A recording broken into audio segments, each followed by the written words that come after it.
you're a leader, if you're waiting until you're retired or you cash the big check, you're at a time where maybe you have more affluence, but you have way less influence than you have now. You've really constrained or limited what you can do for other people. The only proof that you ever existed will be based on the impact that you had on other people.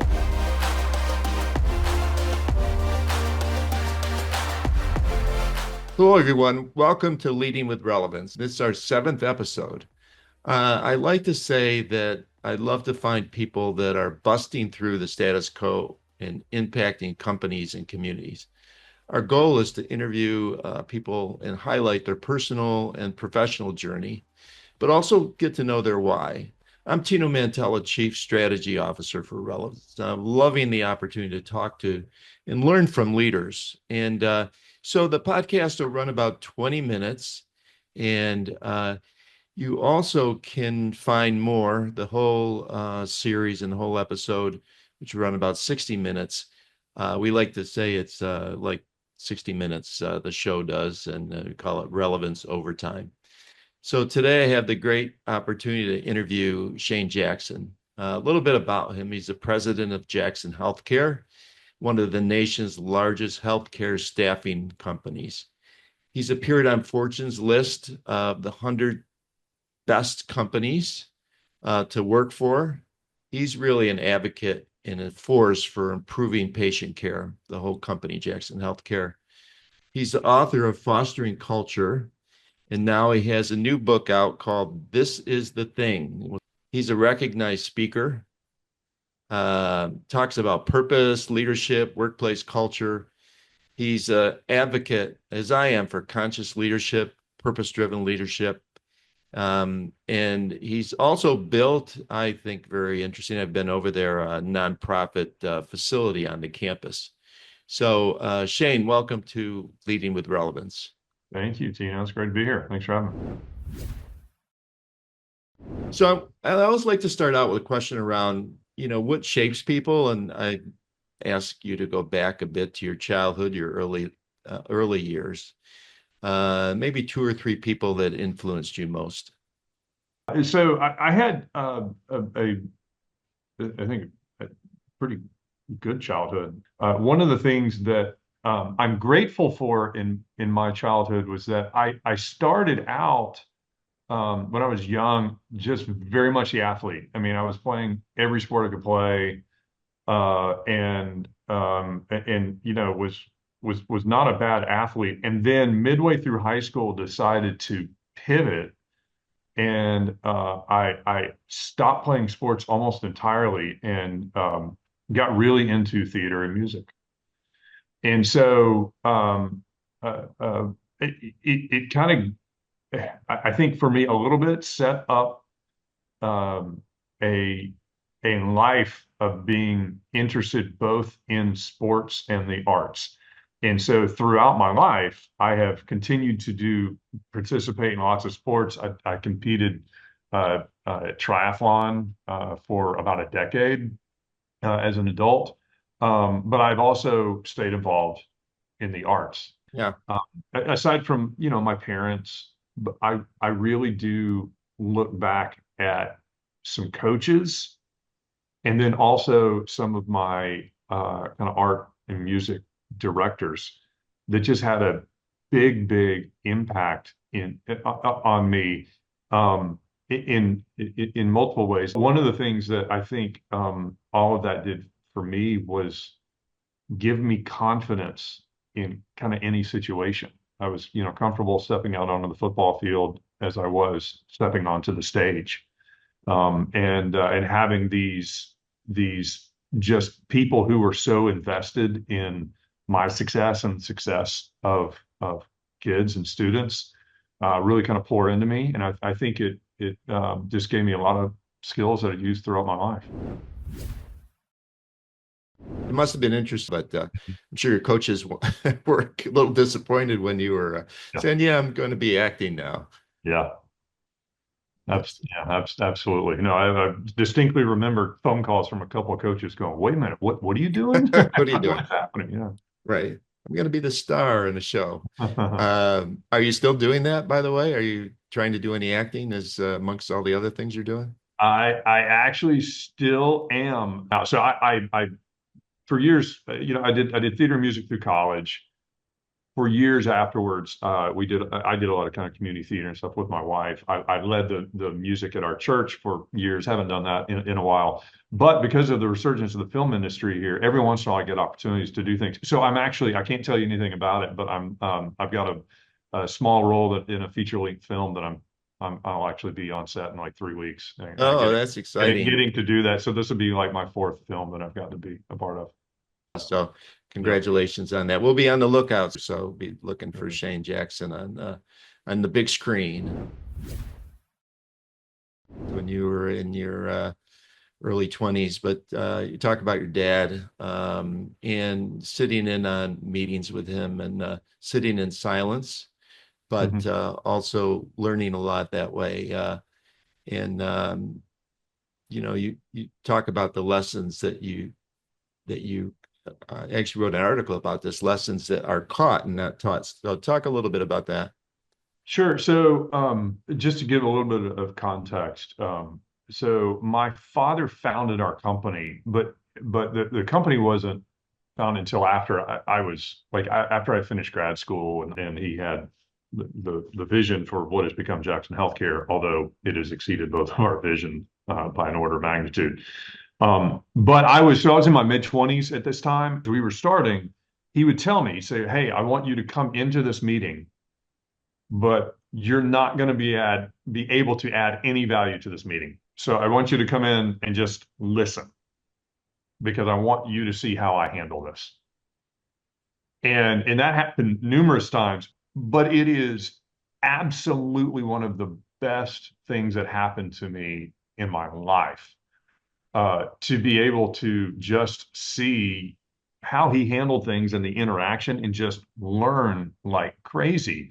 And I do talk about this. I have a chapter in my first book that's titled "Most Lessons Are Caught, Not Taught." When I talk to leaders about this, one of the things that I challenge them is that we have to, for our people, especially the people that we're trying to develop, we have to make room for them to be a part of things where they can't add any value.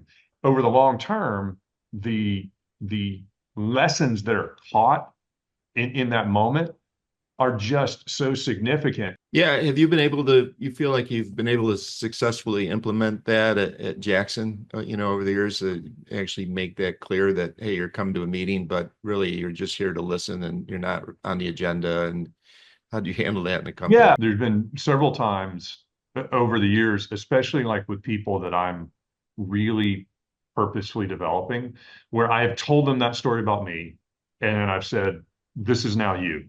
And so, like the most successful one of a few has been so for several years, I ran what is the biggest company in our portfolio. And so about a little over 10 years ago now, when my dad came to me and said he was kind of ready to get out of the day-to-day of the business and enter a new phase of his career, I had a guy that I was developing to succeed me in running that business, and he still runs it today, and he's just blown it up. He's done a better job with it than I did. But like I took when I started that with him, I was like, "Hey, this is going to be like a 3-year process, and you're not going to have any value. And it's gonna feel kind of frustrating to you, maybe like a waste of time. But you just need to learn." He'll tell you now that all those meetings, just like I've said, he's like they weren't a waste of time at all. Because he learned a lot. And so we've tried to work that into kind of our playbook for how we develop people. Did you see yourself going into working with your dad and Jackson Healthcare? I mean, was that part of your plan, or how did that all shape out? No, no, not at all. When you finish an MBA, there's really only two things you can do, either investment banking or consulting, right? And so I was Right. going to, and no, and he came to me and said like, "Hey, instead of doing that, what do you think about doing this?" And this was in the year 2000. It was in the spring of 2000, and which was right in the middle of the dot-com boom. He kind of brought me in to help, and we were kind of working together on uh, some kind of healthcare service companies, and specifically in the staffing area, and working on how could we leverage the internet as a differentiator in the business. And so basically, like his whole thing was like, hey, let's come do this and see if we can find other businesses, especially in healthcare, where we can leverage the internet to create differentiation, which was, back at that time, still somewhat novel. It was obviously a bet, on him and on us, and it was hard for a while starting a company, especially the way we did it with no outside capital. No, we don't have any outside investors. Right. And so there's some interesting stories from that time, but obviously glad I did it. Was healthcare in your dad's background, or I know how did he pick that sort of space? Yeah, I think he kind of fell into it. So yeah, my dad has spent virtually his entire career in healthcare. When he was very young, kind of early 20s, he got into the staffing business. He was doing administrative staffing, and then he wanted to get into executive search because the dollars were bigger. And he got into working at an executive search firm, and the guy who had run the firm had somehow convinced a hospital in Alabama to pay them a retainer to do a search for a physician. And like that wasn't even a thing in the mid 70s.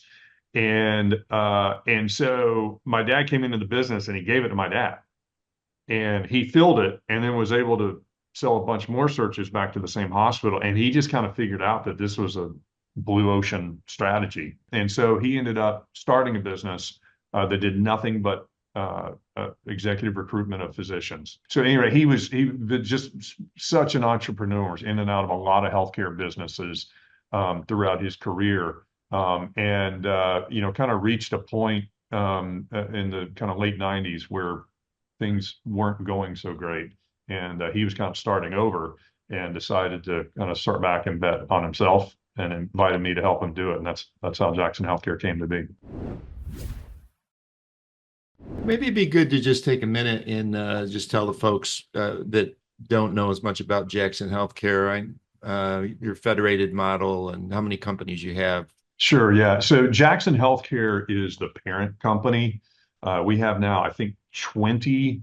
We call it our family of companies, but think of it as kind of a portfolio company.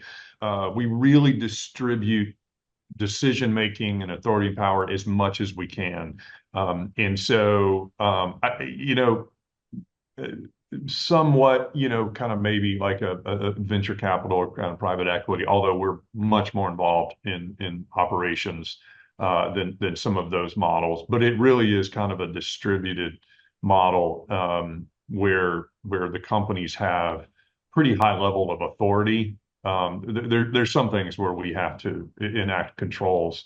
But our motto is we're always looking for as focused of a market and solution as we can with the big enough potential market opportunity to create a business, right? So instead of having one company with a whole bunch of different business lines, we have a business, a company. The leaders of that company are participants at an equity level in that business.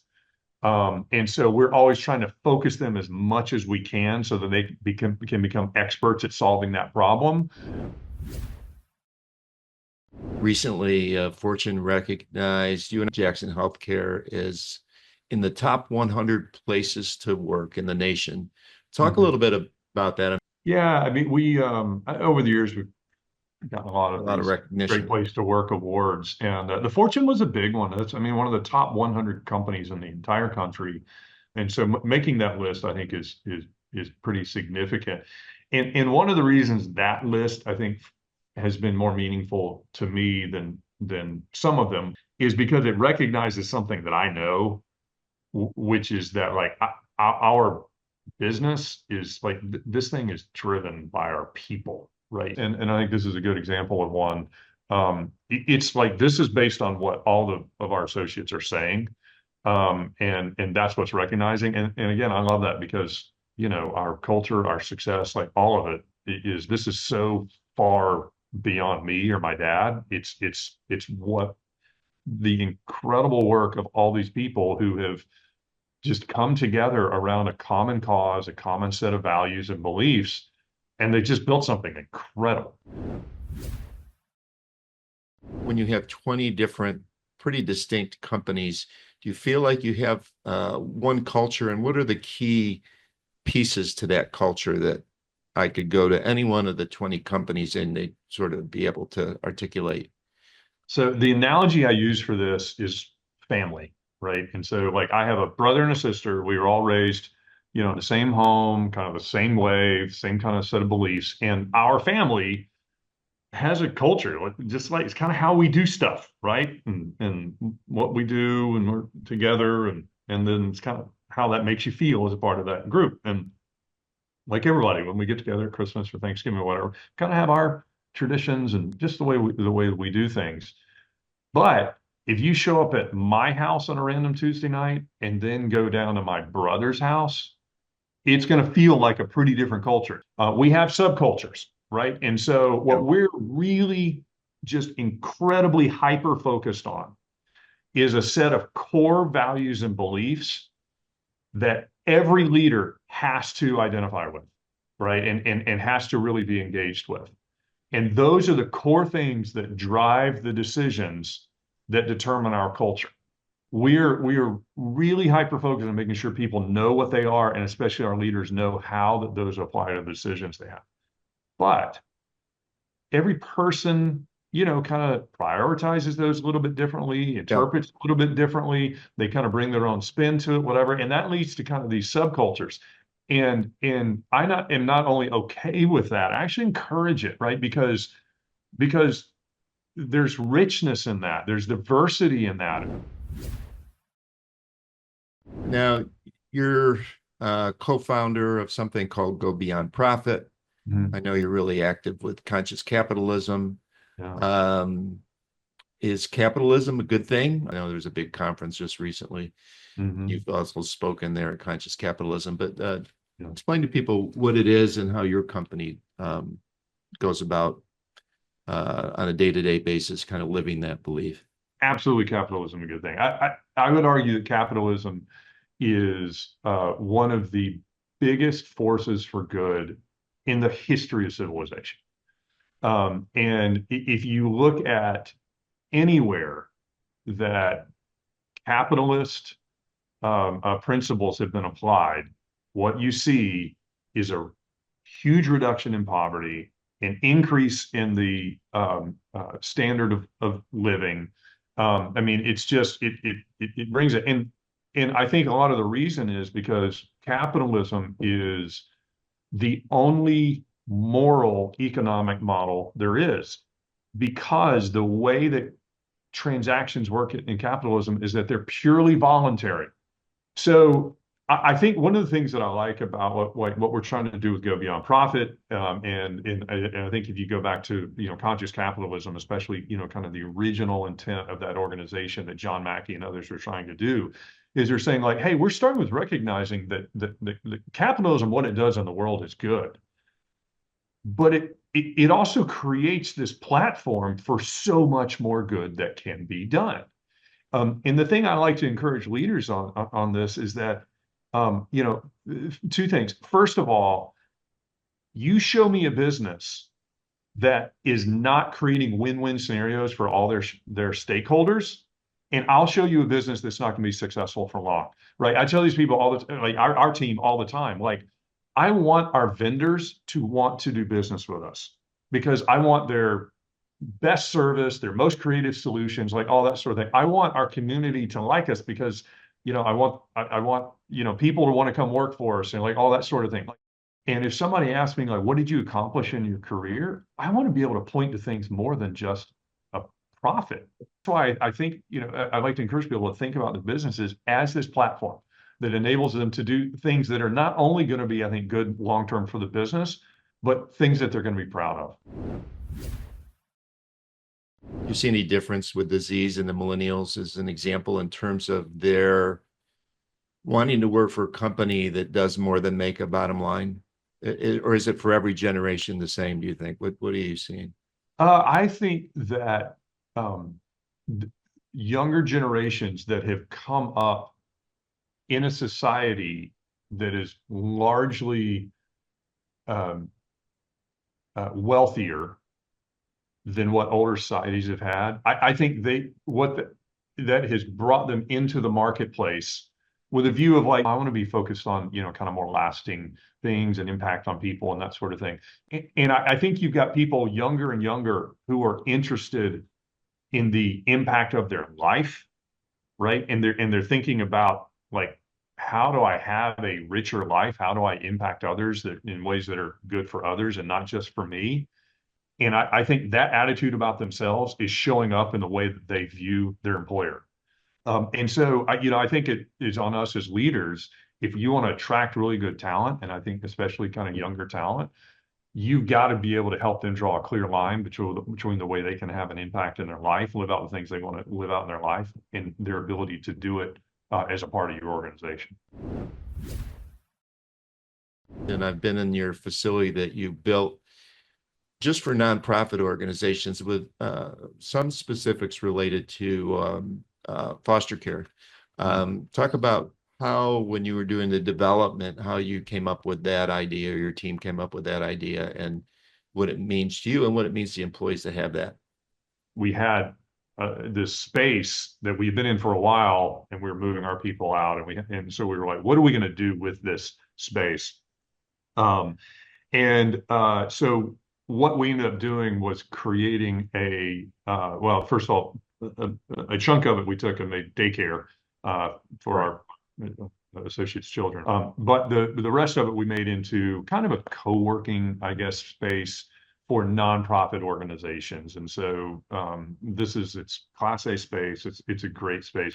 And so we just wanted to create a space where these nonprofit organizations who are doing tremendous work in the communities, they could experience being together and just the power of the network of other people who are, doing amazing things in the world. And so we created this space. We call it Love Lifts Village. Love Lifts is what we call our community impact program within Jackson Healthcare. I mean, it's just really rich. And as you mentioned, we have a big focus organizationally on at-risk children, big heart for kids who are in foster care. And that's really based on my father's story. He came up through the foster care program, entered the program when he was 12 years old. So kind of having experienced that, he's really in a time of his life where he's really, really focused on foster children, especially in the state of Georgia, because he's been there. And so, with that heritage, that's just for our whole company.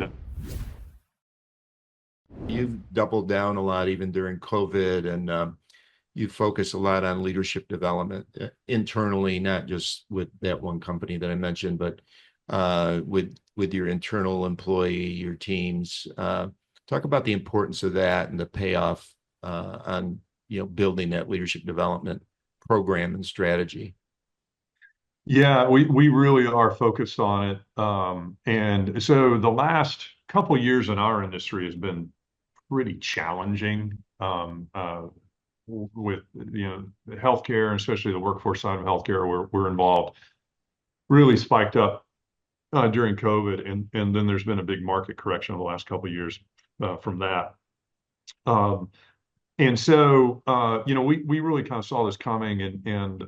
So back in like 2007 and 2008, during the Great Recession, at that time, I very distinctly remember that's when my dad said, "Hey, I think we ought to start a corporate learning and development function." And we were a lot smaller back then, but it was pretty counterintuitive. It was on the bet that if we could really invest in our people during that time, especially when maybe they have a little more bandwidth, that coming out of the recession, it was going to accelerate our growth. And it did. And so we have decided to do that same thing now during what has been a challenging time in our period in our industry. And so we have really, over the last 2 years, put a huge increase investment and focus in developing leaders and creating what I think is actually a pretty unique program. You mentioned TurkNet; they've been a good partner of ours in helping do some of that. And actually, we're right now Just challenged our team the other day, and next year we're going to try to get, I think, like 60% more people through that program. The other reason that drives that, by the way, and this goes back to one of your earlier questions on culture, is that we've made a decision corporately that while we have this kind of federated model and all these companies who really are pretty autonomous, what we've said at a Jackson healthcare level is that we're going to really, really be involved in leadership development, developing our leaders, and again, making sure they understand based on our values and beliefs how we expect that to show up in the way that they lead. And so that's really kind of what we're doing. So to really understand the culture, you need to know, what are my employees saying about their boss and their leader around the dinner table tonight?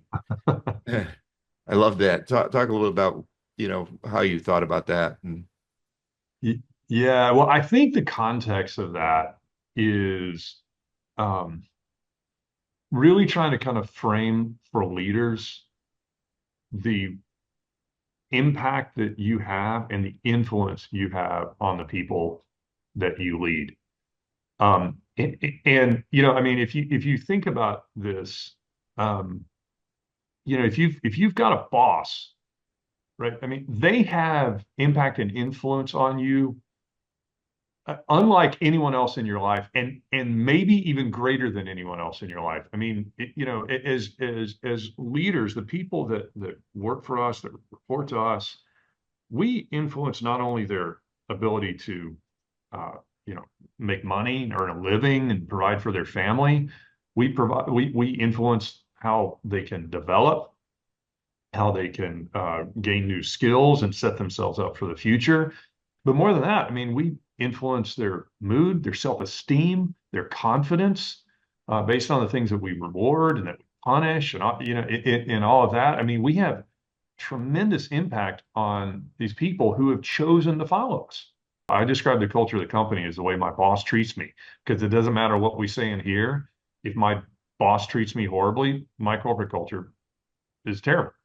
And my views on culture have refined a little bit over the time, but that principle is still really true. I mean, as leaders, we have tremendous impact on what's done and how the people feel that work for us, right? It's the atmosphere that's created by all the things that you do, which means how does it feel to be a part of that group? And so anyway, that dinner conversation, I think, is one way of framing it. But the point is, as leaders, you have tremendous impact and potential for impact. so your first book is Fostering Culture: A Leader's Guide to Purposely Shaping Culture. And now you're out with a second book, which maybe let's focus on that a bit. It's called This Is the Thing About Life, Joy, and Owning Your Purpose. Is it out now, Shane? And It's not out now. It comes out on January 28th. okay, Yep. but we can talk about it a little bit. Absolutely, we can talk Okay. about it. What was the motivation for writing it, and what are the key things that people are going to get when they go out and pick it up and buy it and share it, Yeah, et cetera, et sure. cetera? So the second book, it really kind of resulted from the first book. So the first book we wrote, it was never intended to be available to anyone outside the company. It was Oh, okay. literally, I wrote it for our leaders, and it was all about them understanding our values and beliefs and how we wanted to lead the company to create culture. The second book is not a leadership book. It's not a business book, although it certainly has lots of implications for leaders, lots of implications for your business. But it is simply me kind of being pretty transparent about my journey and some of the things that I've learned from all the incredibly wonderful people and sources of wisdom that I've been able to be exposed to on some of these really big questions about things like why am I here, and what's important and how do I think about my life, and that sort of thing. And so that's what this book is. Said this, don't wait until you've turned your influence into affluence. And I really like that because I'd like to hear you talk about that a bit. But Well, first of all, if you're a leader, if you're waiting until you're retired or you cash the big check or, kind of whatever, you're at a time where maybe you have more affluence, but you have way less influence than you have now. We just talked about how much influence that you have as a leader. And so, first of all, you've really constrained or limited what you can do for other people, because now, like, maybe you can go to write a check to a nice nonprofit, you can volunteer somewhere or whatever, but compared to the influence that you have on somebody's life when you're Yeah. when you're actually leading them, it's significantly different. The second is, though, is that saying I'm going to kind of wait and I'll do kind of this impactful stuff and help people later is missing out on the incredible experience of purposeful living throughout your life. If you're interested in a legacy, you said if you want some part of you to go beyond your lifetime, it has nothing to do with you, it has to do with others. So maybe kind of expound on that a bit. The only proof that you ever existed will be based on the impact that you had on other people. The stuff that you just do for yourself that feel good, like nobody else knows, nobody, whatever, like that's fine. You get to experience it. But the only way to have any kind of proof known that you existed is through other people. And so, which leads you to a question of then, okay, if really the ultimate outcome of my life is going to be determined by how I impact others, what do I want that impact to be? You're running a business, you have a family, you you still train and do fitness. You're in a movie. I mean, you're doing a lot of stuff. How do you and people talk about work-life balance and how do you manage it all? But here's one thing I would just say on that, and we did kind of talk about this, you and I, previously in a conversation around this whole, I call it kind of the fallacy of work-life Yeah. balance, right? As if you can reach this zen-like zen-like state where everything in your life is just in perfect balance. Like that doesn't exist anywhere, right? And I mean, even in nature, right? It's the temperatures get hotter and then they get colder. The ocean goes up and then the ocean goes down. Like what you see in nature is seasons and constant change, right? And so I think first of all on this is releasing ourselves from this impossible standard of having everything in balance at one time, because it's not. And saying being conscious of saying like it's okay that during the winter I have to work more than during the summer, right? What's a problem is if I really neglect completely important relationships, that's where I start to see a problem, right? And kind of Yeah. thinking about it over a little bit longer term. And so just that kind of mindset of freeing ourselves from false goals, but really kind of focusing on the whole of our lives, I think can be powerful. But I will ask you the final question I always ask is the one message you want to leave today's business leaders. I really like to challenge leaders on is to think about the question 10 years from now, somebody is interviewing someone who works for you, that's a part of your team. And they say, tell me what you got out of working for him or for working for her. What is it do you want them to say? And my guess is whatever the answer to that question is, it's more than just a paycheck, right? And so I think, thinking about that and framing then the way that you're leading, the way that you're leveraging the influence you have, the impact that you're going to have on people, what is it that you want that to be? And then how does that impact what you do today? Excellent. All right, Shane, we're wrapping it up. Appreciate you doing this. Good luck on the next book. I'm definitely buying it. So, I appreciate it. all Yeah, right. thanks.